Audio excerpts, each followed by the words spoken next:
Solo, Chesterfield, and Chesterfield himself. This train has many carriages.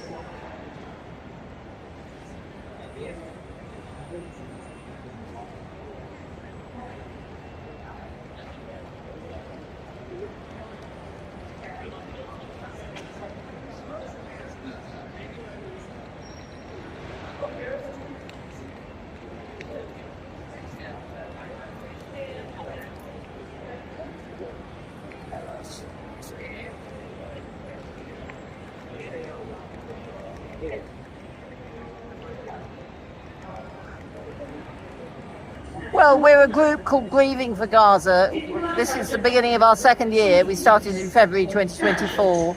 And the idea was, I'd been on a lot of the marches, and which I thought were great, but it struck me that something that was silent and visual and static would it would sort of come in from the other side and hit people in a different place, more in the stomach, more emotional.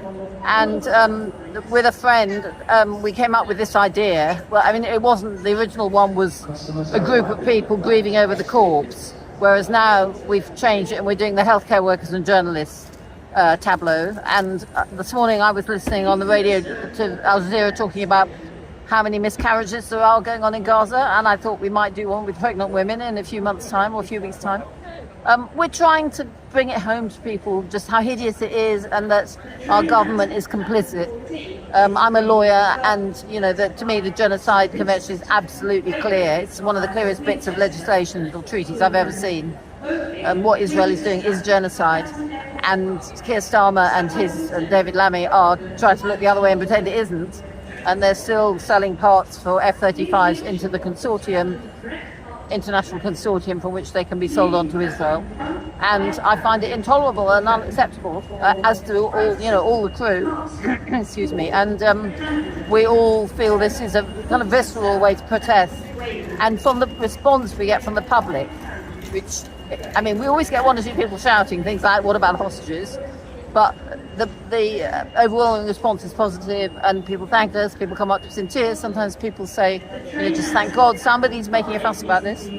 So we feel encouraged to continue. We feel we're doing something important. I haven't seen an opinion poll lately, but there was one saying 76% of people wanted a ceasefire about a month in November 2023. And I've heard it's more like 80% now. I mean, insofar as you can really be sure, how accurate it is.